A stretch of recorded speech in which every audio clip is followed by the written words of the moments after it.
welcome to week 15 of our Machine Gun Corps postcards to commemorate the centenary of the disbandment of the Machine Gun Corps back in 1922, the 15th of July. And a quick reminder that on the 16th of July we will be hosting a Spotlight Saturday event at the National Army Museum. So come along to Chelsea in London and see what we've got to share about the Machine Gun Corps, number of talks and everything that day. But quick, before we go through to week 15 though, here is the review of week 14, and really pleased to say that we had some additional information on this postcard, particularly going alongside the back that it was an Eastbourne photographer. David Murdoch has said that this is certainly the 22nd battery of the Motor Machine Gun Service at the Beachy Head camp in Eastbourne in late summer or early autumn 1915. So that's great. It was apparently end of September. They were there as part of a big recruiting parade, and reported in the Eastbourne Gazette. So absolutely brilliant to know the sort of more context of this photo there. So yeah, it ties up nicely with the back information as well.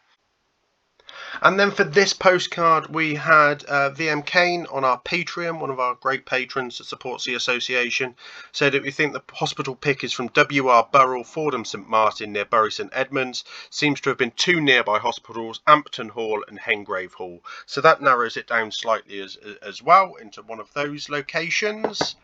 Yeah, so he's managed to sort of, oh yeah, you can just see the bit more of the stamping on the left hand side when you know what you're looking for there.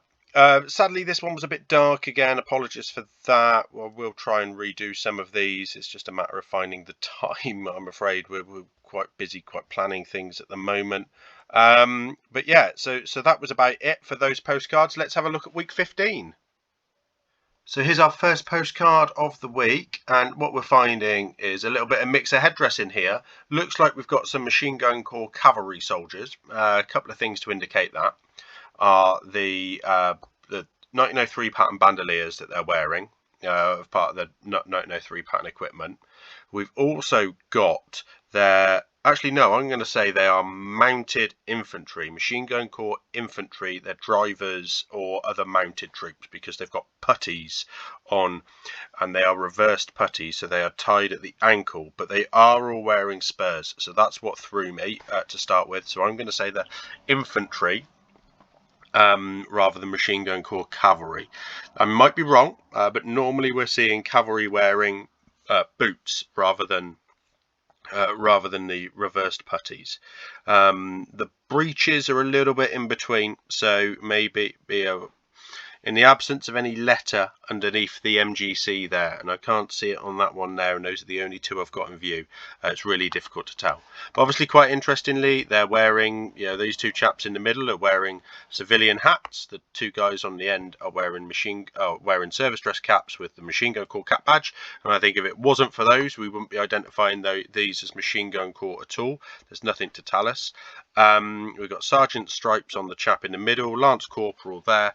We've got a couple of lanyards up in there, and some medal ribbons. So certainly on the sergeant, we've got quite the row of medal ribbons in there. Can't really determine what they are, but this could indicate it's post-war. He's certainly got more than just one gallantry award if he has got if they are gallantry awards. So yeah, not really sure what we're looking at there in terms of timeline, but a nice sort of informal photo there anyway. So nice to see the civilian hats being worn in the middle. There's nothing on the reverse though, nothing at all. There is some weird marking down the bottom here, and this is obviously upside down, so that's some sort of M marking. Not really sure, so can't really help with any of that. And here we have a nice couples photo, so presumably husband and wife, quite possibly. She's wearing a nice coat and hat and carrying a handbag and wearing gloves, all sat down there. And then the gentleman on the right, we can see his Machine Gun Corps cap badge, or on her left, the MGC shoulder titles, and we can just see a patch there as well, a little bit obscured by the watermark, but having looked at the original, we can't really determine what it is anyway. It's just a square patch, so indicating one of the machine gun companies. The majority of the companies have the patches, but very few battalions did. It seems like the companies carried over their patches into the battalion structure afterwards anyway. This chap has 3 upturned chevrons, or is that 4, indicating potentially a regimental quartermaster sergeant. Or 3 arms. No. So if we just look under her hat there, it's on the other side as well. So certainly, that is badges of rank rather than anything else. Normally they would be surmounted by a crown or other indication up here, and we can't really see any of that either. What's he wearing? So yeah, just puttees there as well. Watermark's quite heavy on this one. We have lightened the watermark on all of them now, so you should be seeing them a little bit easier in the photos we share going forward. Nothing on the back to give us any indication other than it's likely to be in England or in the United Kingdom, and given the presence of the guy's wife, it's highly likely that's the case. So this is an interesting postcard. It's the first that we've come across that is the Guards Machine Gun Regiment, which were not part of the Machine Gun Corps. The Guards formed their own machine gun units in 1915. However, and they formed a separate sort of strand, really, and managed separately, taking men from the Guards regiments rather than the Machine Gun Corps, and the training was done through the Guards Depot rather than the Machine Gun Training Centre. So they did set up this separate and parallel establishment, and then when the machine gun units companies became battalions, what they did was actually the Guards Machine Gun Battalion that had been formed became the 4th Battalion of the Guards Machine Gun Regiment, and the other 3 battalions were formed from units of the Household Cavalry, and it's that we see here. We have a cap badge that's potentially that of the 1st Life Guards. So Matthew Palmer, who's a great knowledge on this, he suggests that they used bronze cap badges more so than the 2nd Life Guards. It generally polished them, and it looks to match that a little bit more. We believe this is the 1st Life Guards, or he does, because the buttons don't seem to have the scalloped edge like the 2nd Life Guards. The raised part of it looks more triangle shape like the 1st Life Guards cipher than wide like the Royal Horse Guards. 1st Life Guards tend to have bronze badges compared to 2nd Life Guards who polished them. It's a bit of a myth, but often true. So we've got that, and then what they have as collar badges are the Machine Gun Corps collar badges. So they don't actually have anything that says that they are Guards Machine Gun Regiment. On the shoulder title of this chap down here, we have some insignia that could just be the algae of the Life Guards, but obviously nothing else. So it's interesting to see. And what we have with these units as well is although they wear rank insignia, their ranks are somewhat different. So this chap on the right here is a Corporal of Horse. So he wears 3 ranks and a crown equivalent to the same rank as a Staff Sergeant, or the same insignia as a Staff Sergeant, but his rank is actually equivalent to a Sergeant, but he's called a Corporal of Horse. He also has a wound stripe here, and he's wearing a 1908 pattern belt, and he's got some sort of watch or whistle or something under his attached to his pocket button there. This chap is a Staff Corporal, so he wears the rank equivalent to a Regimental Quartermaster Sergeant, but he's actually a equivalent in rank to a Staff Sergeant, but he's called a Staff Corporal. So you can look up the history of why there are no sergeants in the Household Cavalry. It's quite an interesting thing to do, but they're quite smartly turned out, puttees and boots. If you want to understand more about the Guards Machine Gun Regiment itself, I wrote an article that was for the magazine of the Household Division on their disbandment or the centenary of their disbandment in 2020, April 2020. So you can go and have a look at that, read more about this quite interesting unit that we will be commemorating as part of the 100th anniversary of the Machine Gun Corps disbandment, despite them not being part of the Machine Gun Corps itself. There's nothing on the reverse to give us any more information knowing, and in fact the information on the reverse is incorrect. These are not Machine Gun Corps troops, and it's not 1914-18, that should be 1915-22, although maybe they're just referring to the 1914-18 war, but we know quite specifically this is 1918, as that's the only year in which the Life Guards were part of the Guards Machine Gun Regiment. Is another of the motor machine gun service. So how do we know that? Well, they're in their full waterproofs, we can see them here. We can't really see their cap badges too well, but they are wearing the motorcyclist goggles, so that gives us an indication from their attire. But what we can tell on the gun is it has the Pedicapelluccio sight on the feed block rather than the full tangent sight on the top cover. and that shows it's one of the commercially purchased guns that the Motor Machine Gun Service were equipped with in 1914 and 1915 on formation. And these guns did actually see service in France, in Belgium, sorry.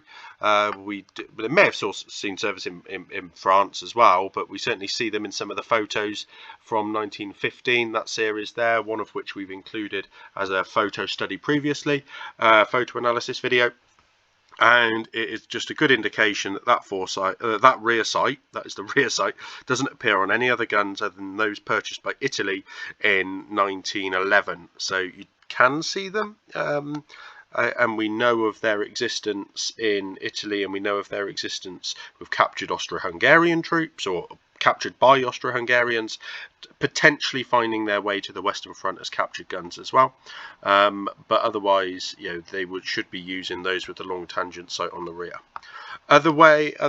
Just other information on this. You can see the fold open top of the ammunition box there. Looks like to be a two-part folding lid on a wooden box. So one part there and another part here.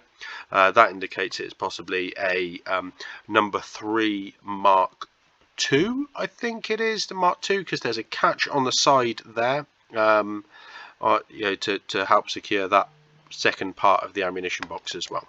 There is no direction dial, there is no elevating wheel. It's all too early for that stuff. And look, I can't tell if we got about. It looks like we might have rounds in the belt on the other side, so maybe we are actually firing the gun. Oh yes, and then we've got some of the spent cases underneath, or are they drill rounds? Certainly, they're in training, highly likely in the UK. And as we've become quite accustomed to saying, there is nothing useful on the reverse. A really basic, simple photo here. Nice studio shot. General service buttons by the looks of it. General service buttons, MGC shoulder title, MGC cap badge, swagger stick swagger stick here, and good service good conduct chevron and a wound stripe. Nothing else really to note other than the fact that actually that jacket looks quite short on him. I think we're quite used to seeing jackets around to this height here, service dress jackets, but I think actually this is more appropriate in that it's it might have been somebody might correct me, but I think that might have been a shortening in later patterns to save on material. Not quite sure. That might be a myth I've just made up. I really don't know in the top of my head. Somebody can correct me. I'm quite happy for them to do so. But good studio shot, plain white background, and obviously somebody's brought a chimney pot or something for the guy to lean on. And UK photo, going to guess based on the fact that it's all English on the back, and then that MGC has been added by a retailer, seller, or collector. Really nice photo. Somebody will be able to tell me the type of motorbike that he's on. I just always refer to Clino. In this case, may well be wrong. Could be Triumph. Could be one of the many other types of motorcycle that were used at the time. Nice big honking horn there. He also may not necessarily be man of the Motor Machine Gun Corps, just because he's on a motorbike. Dispatch riders and other units did have motorcycles, but he is actually a man of the Motor Machine Gun Corps. Now, what we've got is the cap badge up the top here, and the cap badge that we sort of associate with the MMGS is that one with the Pedicapelluccio sight above the feed block rather than the tangent sight above the top cover. So it does stand out a little bit when you get this level of detail. He has a cap cover as well. Not sure what colour that would be, or whether it's just to protect the top of his service dress cap. Then if we go down, we can just see a shoulder title there that actually looks like it could be the Motor Machine Gun Corps. Running out of screen there. Machine Guns, I think, is the title. So just sits like that on his shoulder. Available as reproductions, loads of them about. But yeah, quite nice to see it in use there. Obviously got some watch or something, or identification perhaps. Probably a watch pinned through his top pocket button there. 1903 pattern belt, which we're used to seeing 1903 pattern equipment with the MMGS or MMGC or MMGs. And then leather leggings that are more accustomed with motorcycles than the putties as well. And that seems to be all there is to show, unless somebody can tell me what that motorcycle is. On the back, supporting that is the fact that this photographer's in Purbright, although it says to Brigade of Guards, that was, Purbright is the Guards Depot as well, but the Motor Machine Gun Corps and Motor Machine Gun Service Training Centre was Bisley, which is now well known as the National Rifle Association location, and will be somewhere we'll be commemorating the disbandment of the Machine Gun Corps quite soon, so stay tuned for more information on that. A little bit of a snippet there, but yeah, more information to come on that. And the only information that we have on the back of the card is it's Brother Bob. How useless. There are going to be so many Bobs, we can't even narrow it down to those that are siblings. So yeah, we could probably narrow it down to the nearest 2,000 individuals or something that are called Bob and had a sibling. So yeah, no, difficult to do, sadly. Now, this is one of a pair of postcards that are very, very similar, literally two negatives taken mere milliseconds apart. The only difference is the facial expression on this chap here, so I'll try and remember that when the second one comes up. But obviously the guy on the right is the one of interest. He is the Machine Gun Corps man. He has his swagger stick here. He's wearing his 03 pattern belt.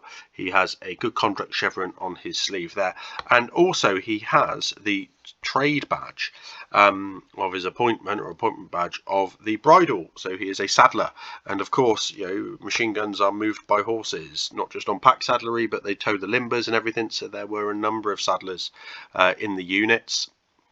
And this one seems to be a family photo. Sort of like at the back of potentially the photographer's studio. This doesn't really look very appealing. Lots of corrugated iron and doors and everything. Looks like they're sat in an alleyway, potentially at the back of somewhere. I wouldn't have thought at their home. And well, possibly a photographer came round. But yeah, so we've got, looks like, I'm going to guess, father, son and daughter taken there. If we're doing this today, we would guess that the mother is the photographer. That might be the mother, but their ages look very similar. I'm just bad judge like that. So shiny boots and leggings, puttees there, tied nicely. So yeah, just a nice photo, and nice to give us an opportunity to talk about that appointment of saddler within the machine gun units. Worth saying as well, he's wearing glasses, I think. So, quite often, we don't necessarily see that too often. And actually, so eyesight was obviously a problem for machine gunners, but they would still be in the Machine Gun Corps and in these different appointments potentially.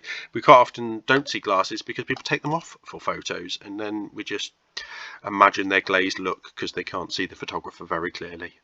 And for the last time in this video, we will say there's nothing useful on the back of the postcard other than the fact it's in English rather than French.